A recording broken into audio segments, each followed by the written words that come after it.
This one day is going to change the way that you live your life. It's going to be pretty interesting.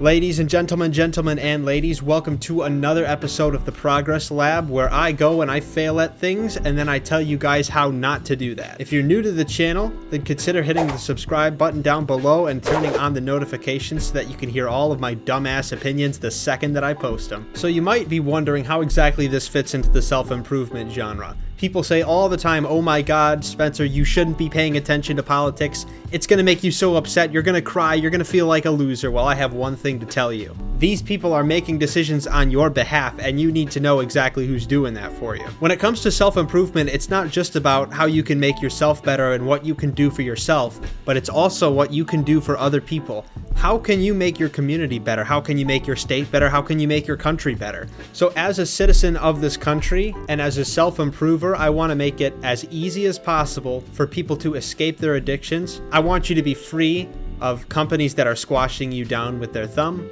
I want you to fix your mental health, and I want you to start all of the good habits. So all the time I'm seeing, and especially in recent elections, the more elections that I see, the more I notice that this is a trend.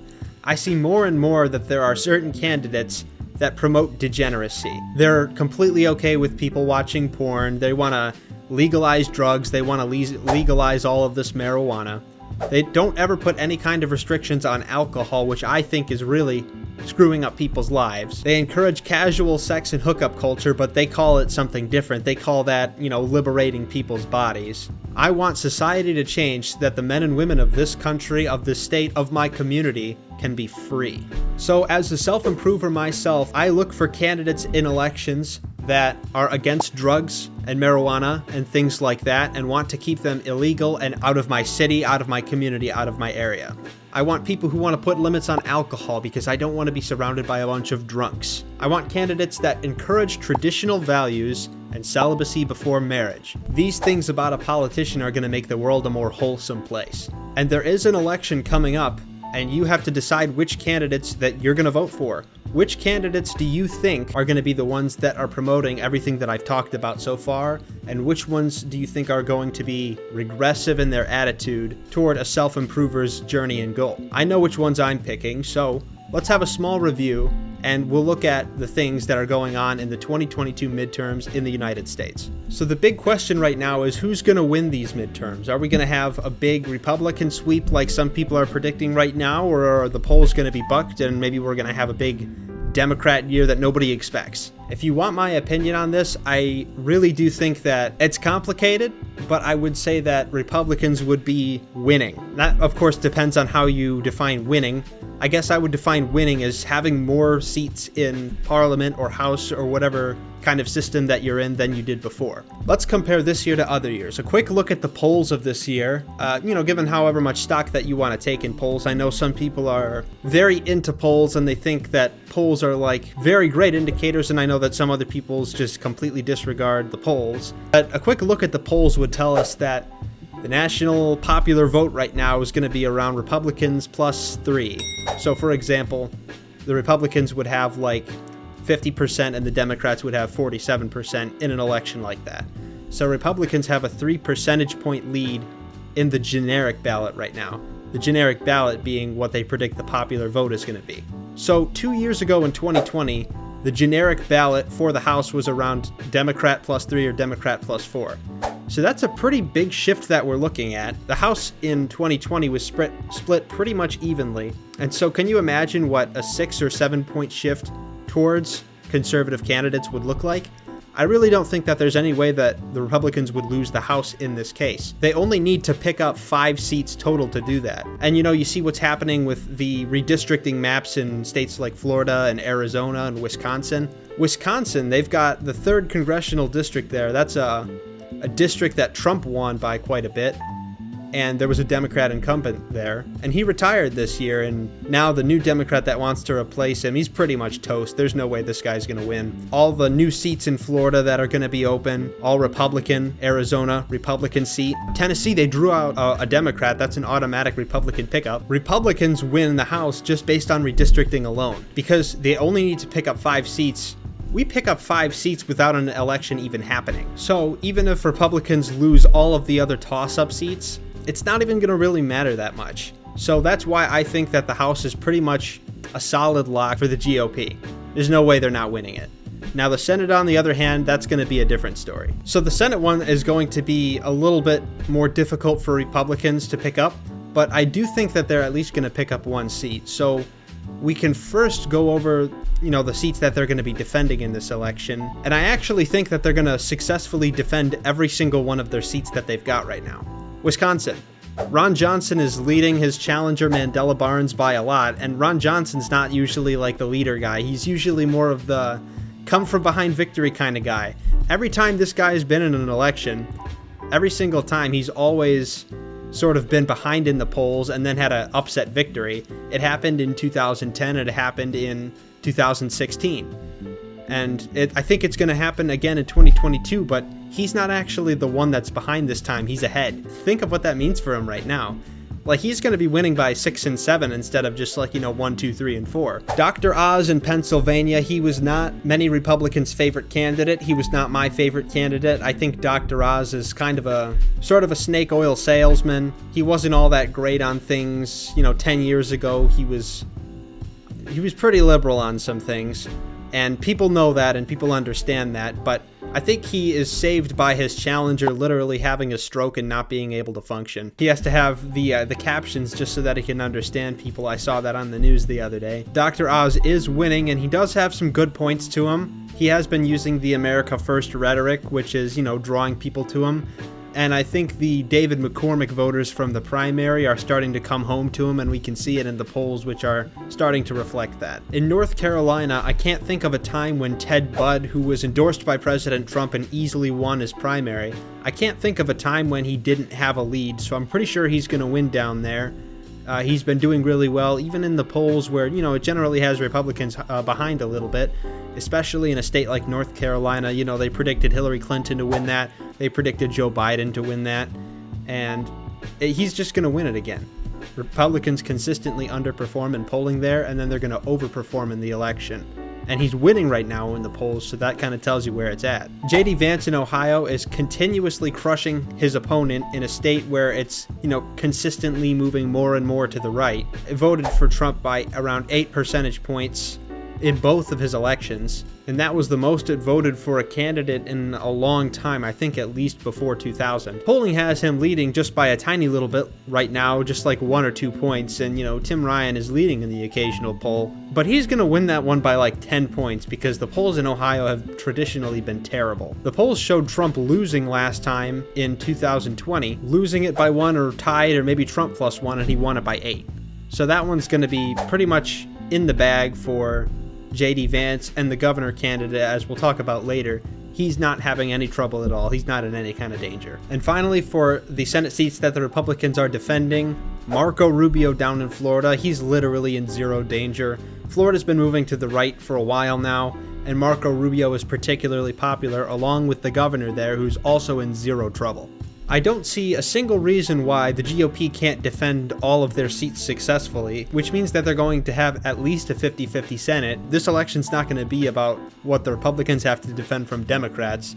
It's going to be about what the Democrats have to defend from Republicans. So let's look at some of the seats that the GOP is trying to flip from the Democrats. So the most vulnerable Democrat seat in my mind right now is going to be the Senate seat in Nevada, where Catherine Cortez Masto, the incumbent senator, is being challenged by the former Republican Attorney General Adam Laxalt. He's been a pretty good candidate, and he's been receiving some funding from the Republican Party establishment, which, I don't love the party establishments, but you know what, they give us money and we'll take what we can get from them. And speaking of money, one big reason why Nevada is starting to get a little bit more competitive now is because the Harry Reid election machine is gone. Harry Reid can't spend all of his, millions of dollars trying to get all of his candidates elected. And so, because of that, the Nevada Democratic Party isn't really doing too well right now, and Republicans are in a prime position to pick up both the governor and the Senate race. In any case, the Republicans are polling better in this state now than they did pretty much at any other time that I can remember, except for maybe in 2014 and 2018. But I would say that, Dean Heller winning his seat back in the Republican wave, those, Republican wave years, that was kind of a fluke. Brian Sandoval was kind of a rhino. He was the Republican governor of Nevada, and he did win big both times, but there was nothing meaningful that was happening there. And now there's a chance for two America First Republicans to get in there and really start doing some work. Mark Kelly in Arizona, he's polling lower than he did last time in 2020, and he has a much better opponent than he did in 2020. Martha McSally was a person that people didn't like at all, and Blake Masters is somebody who can really bring out the base and get people out to vote for him. And I noticed that he has amended his positions a little bit to be a little bit more tolerable to independent voters. I'm not a big fan of moderating positions, but I guess that's just kind of what politicians do. So in any case, I think he'll be a great candidate for Arizona, and I think he's going to win it pretty big. And even in New Hampshire with Don Bolduc, who's challenging incumbent Democrat Senator Maggie Hassan, he's gotten his Republican establishment funding taken away from him, and even now the polls are still narrowing. Republicans are doing much better in New Hampshire right now than they did back in 2020, and the polls are starting to reflect that now. There was a poll that just came out recently with Maggie Hassan only leading by 1, which is firmly within the margin of error, and no poll that I have seen just recently has gone above, the Democrat plus 6 or 7. So, with the whole polling margin of error thing, it seems like he could end up winning this race. I don't know how likely it is, but he really could end up winning that one. If you watched the Georgia Senate debate between Raphael Warnock and Herschel Walker, he had overall a pretty good debate there, but there was one line that sort of like sums up Herschel Walker's negatives for me. And it was about the cost of insulin and what, the senators are going to do to bring that down and everything. And they said to him, what are you going to do to bring down the cost of insulin? And he says, insulin's not going to do nothing for you if you're not eating healthy. You need to eat healthier. I believe in reducing insulin, but at the same time, you got to eat right. Because he may not know, and I know many people that's on insulin, and unless you have eating right, insulin is doing you no good. And so, it's dumb remarks like that really kind of just bring down his campaign. But, he is the resident football guy. Like here in Michigan, that would be like saying, if Matthew Stafford ran for governor, he would have that instant name recognition. People just know who Herschel is down in Georgia. And so he has that name recognition. He has the entire Republican Party behind him. They all voted for him in the primary. But the downside is that Herschel Walker is like a good traditional, old Southern boy, you know what I mean? But he's dumb. So you've got like a double-edged sword there. Good traditional conservative values kind of guy, and he had the whole scandal thing going on there where he apparently paid for some woman's abortion. I don't know how much I believe that, but it's circling around the news right now, so I'm gonna have to watch that one, and that's one that I'm sort of dooming about. I don't know how that one's gonna go. I really do think that the Republicans are going to win the Senate, because I think each of those races that I talked about, like the 4 seats that Democrats are defending, have like a 50-50 chance each of either winning or losing.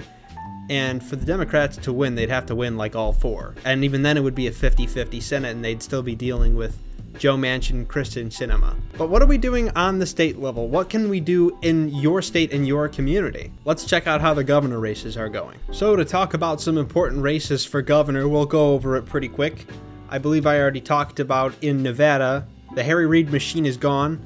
So that means that the candidates for Republicans are going to be a lot better. Joe Lombardo, he's been polling about the same as Adam Laxalt, so I'm thinking he's projected to win there probably. In Arizona, Kari Lake is actually outpacing Blake Masters right now, and she's running against a pretty bad opponent. Katie Hobbs doesn't have much name recognition, while Kari Lake she has great name recognition all around the state of Arizona. Kari Lake has been leading a lot in all of the polls that I have seen lately. Katie Hobbs hasn't led in a single poll, I don't think, in a very long time, at least not since October. And Kari Lake, I'm pretty sure, is going to win that race. In Texas, Governor Greg Abbott is in absolutely zero trouble. He's beating on O'Rourke, and so Greg Abbott's going to run away with that. Oddly enough, it seems like Oklahoma is in play. I don't really know how true that is, but I've seen a couple polls where the Democrat is leading. I don't really know what's going on there, so big question mark over that one. I really don't know what the heck is going on. Every single one of you guys voted for Trump. What is compelling you guys right now to go and vote for a Democrat? I don't think a single county voted for Joe Biden or Hillary Clinton. It's been 100,000 years since Oklahoma voted for a Democrat. I really don't think that it's going to happen now. What is going on, guys? Tell me, send me a letter. I want to know, please. In Kansas, Democrats are going on the laughable assumption that they're going to keep their seat. I don't know, maybe if the cornfields could vote, maybe you could hang on to your seat, but I don't think that's happening anytime soon, so that one's going to flip to the Republicans. In Florida, Ron DeSantis is in zero trouble right now. He's leading by 10 in every single one of the polls. And Charlie Crist was like the Republican governor, former Republican governor, and then he turned to Democrat, and now he's running again for governor as a Democrat, even though he was already beaten in the first place. So Charlie Crist has been trying again and again and again to run for governor and get the governor's seat after he lost his primary there. You'd think after 2 losses in a row that he'd get the point and, like, you know, not try to do politics like a loser anymore, but hey, I guess, you know what, if you want to give DeSantis a free win, that's okay. I think the only thing actually that could kick DeSantis out of office after 2022 is if he wins the presidency in 2024.